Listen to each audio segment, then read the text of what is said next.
In this video, we'll begin our discussion of equivalence relations and equivalence classes. We're starting to leave the familiar world of high school math behind. We're starting to go to higher levels of abstraction. Now, we've talked before about functions, and you've seen functions in high school. But we're going to go one up from that. We're going to generalize this notion, and this notion is going to be a springboard that helps us define some very important concepts within group theory, coset and conjugacy class, which we won't see until several chapters later. The idea of equivalence class will also help us understand modular arithmetic in a new way. All right, so let's begin. Remember when we talked about functions, every function has a domain and a range, or domain and a codomain. And we can identify any function as a set of ordered pairs where the first element in the pair is from the domain, in this case big A, and the second element in the ordered pair is in the codomain, in this case B. So any function f can be conceptualized as a subset of domain cross codomain. However, there are subsets of A cross B that are not functions, they're not functions from A to B. So just to add that caveat, they're not functions from A to B.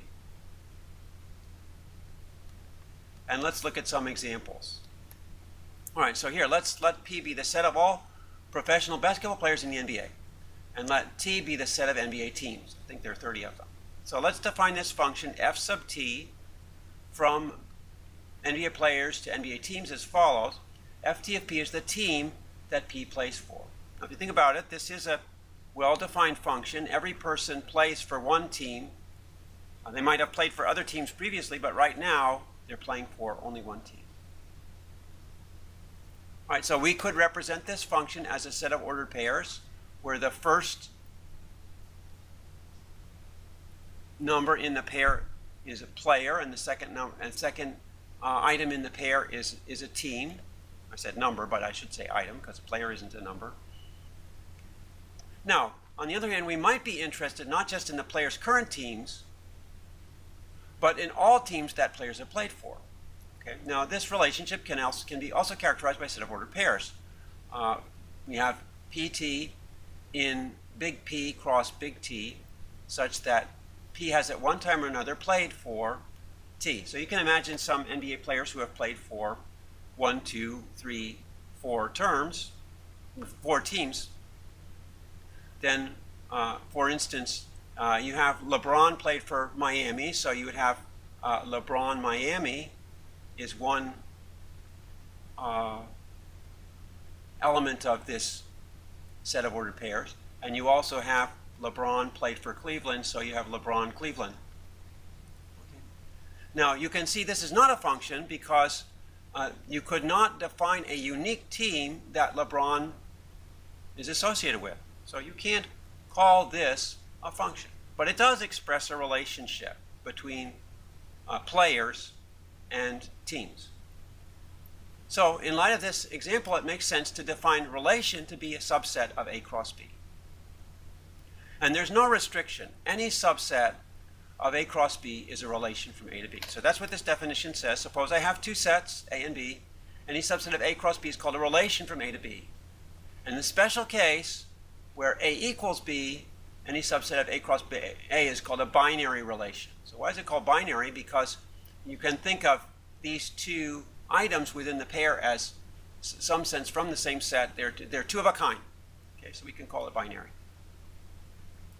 All right. So here's some examples. Let P be the set of all professional basketball players in the NBA. Consider the following subset of P cross P. Now, previously we looked at P cross T. Now we're looking at P cross P.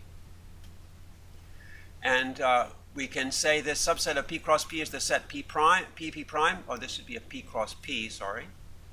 And there's a P cross P here.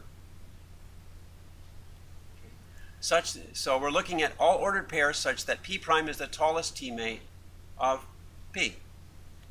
Now, you could say that you could have more than one teammate who's 7'2", but we're going to measure very exactly. There should be exactly one very tallest teammate. Okay. So this is a binary relation, and we can associate a function with it. Now, on the other hand, we could consider a different subset of P cross P. We could consider all ordered pairs of teammates. We could have any pair be a pair of teammates. This is a binary relation. It expresses relationship between players, but it's not a function because any player will have many teammates. Okay? So here's an example for you to get your feet wet with this idea. All right. So far we've been talking about relations on sets of players, sets of teams, and so on. This is not numerical, but you've seen relations before in high school context. Any graph in the R2 plane gives a relation. Now by graph, I basically mean representing any set. I don't mean a graph of a function. For instance, all of these are graphs, but not all of them are functions. In particular, this one is definitely not a function because it doesn't pass the vertical line test. One, for instance, has two, the input one has two outputs, so this is not a function. But as I said, any subset of A cross B is a relation, and I can always represent subsets in some way as a graph if A and B are subsets of the real numbers. Okay, so as I said here, any graph in R2 plane gives a relation, and any relation involving subsets of R can be represented as a graph in the plane. So let's look at this example to clarify these ideas. Here we have three examples of graphs in the plane, and here we're specifying our sets A and B. So for this relation here, I'm saying that A is equal to Z and B is equal to Z. In this one, I'm saying that A is equal to R and B is equal to Z. In this one, I'm saying that A is equal to R and B is equal to R. All right? So, question is, which of these graphs are functions, which are relations, and which are binary relations? All right? They are all relations because they're all graphs that can be represented in a plane. Okay, so all three are relations. Now, which ones are binary relations? Well, to tell whether they're binary relations or not, all I need to do is look at A and B. If A is equal to B, then it's a binary relation. Okay, so that means the first one and the last one are binary relations. Now, which of these are functions? I already said that this one is not a function. How about this one? Well, this one, the domain is R, and the codomain is Z, and in fact, for every input in R, I have a unique output in Z. So this one is a function. Now, is this one a function? Notice that here I have my domain listed as R, and my codomain listed as R. Okay? It's not a function because I don't have an output for each input. I listed the domain as R, and I don't have outputs for the inputs in here. So this is not a function on R. However, it is a relation on R. So it's a relation in R cross R. Okay, it's a relation that can be represented in R cross R because I don't have to have a output for every input. I don't have to have a pair in A cross B that involves every element of A. Right? So you can see that this notion of relation generalizes the notion of function. Okay. Here's another example, a smaller example. I can just have some finite sets, A and B. These are sets of integers. Now here's some examples of relations. As I said, a relation is simply a set of ordered pairs. So I can write down any set of ordered pairs, and that's going to be a relation. Now, the empty set is a set of ordered pairs. It's a set that contains no ordered pairs, so the empty set is a relation. So here's some ideas of relation. Okay. All right, example 6.1.7. Here my A is the set of all cities in the US, and B is the set of all states in the US. And here's some examples of relations from A to B. We have ordered pairs. The first element of the ordered pair is a city, and the second is a state. So these are all cities and their corresponding states. Now here I specified as a list. Here I also specified as a list Here I specified using a specification, right? XY such that X is the capital of Y, right? X will be a city for each state Y. Right. So let's pass by here.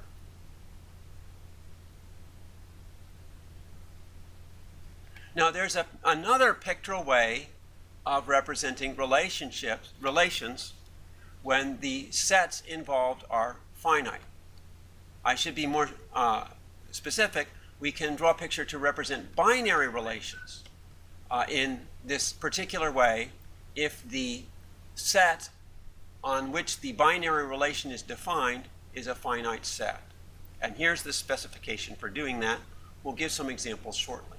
So if I have a finite set A and I want to denote a binary relation on that binary set A, I can draw a dot for each element of A, and then for any two pairs of elements in A, which will correspond to two different dots, I can draw an arrow from one to the other if that pair is an element of the relation.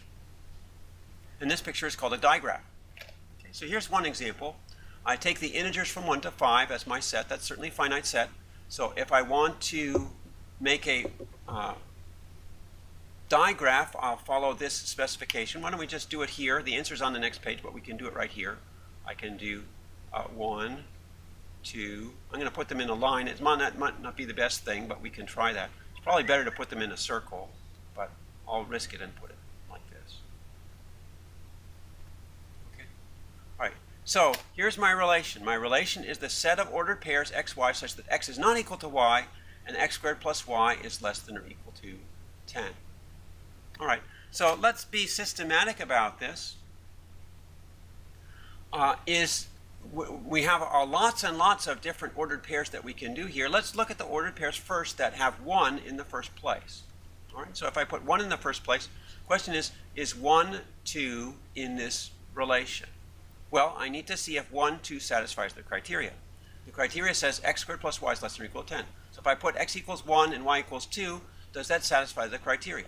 The answer is yes, because 1 squared plus 2 is 3, which is less than or equal to 10. So I can draw an arrow like this from 1 to 2. Now, what about 1 and 3? Well, you can check that 1 and 3 works, 1 and 4 works, and 1 and 5 works.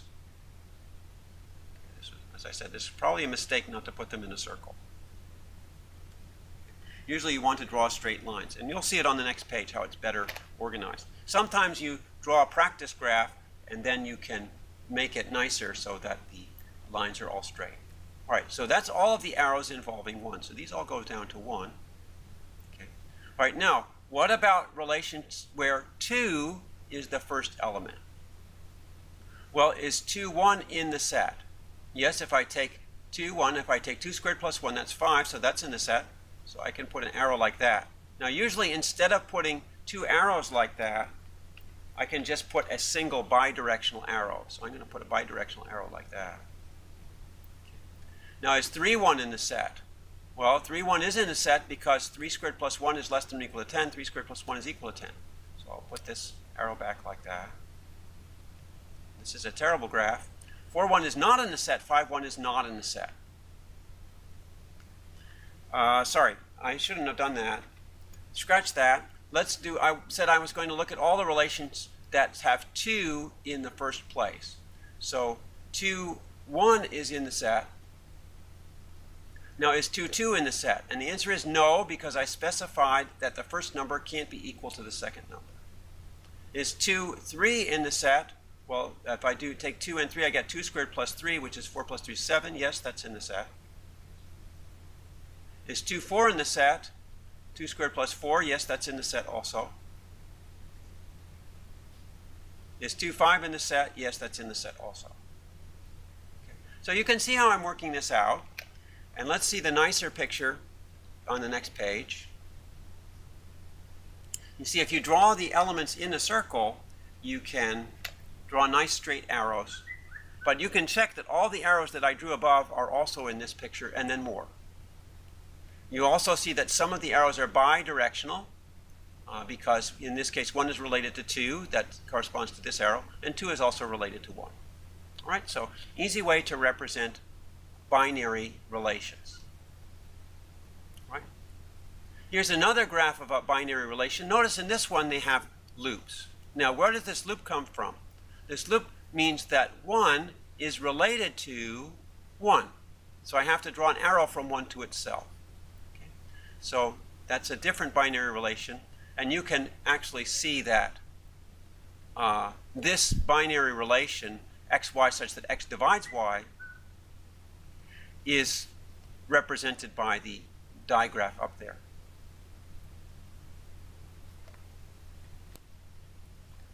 Okay, I had a break in the video because I realized I had to modify something.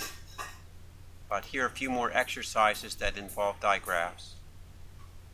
This exercise says that, in fact, you can draw digraphs for relations that are not binary relations.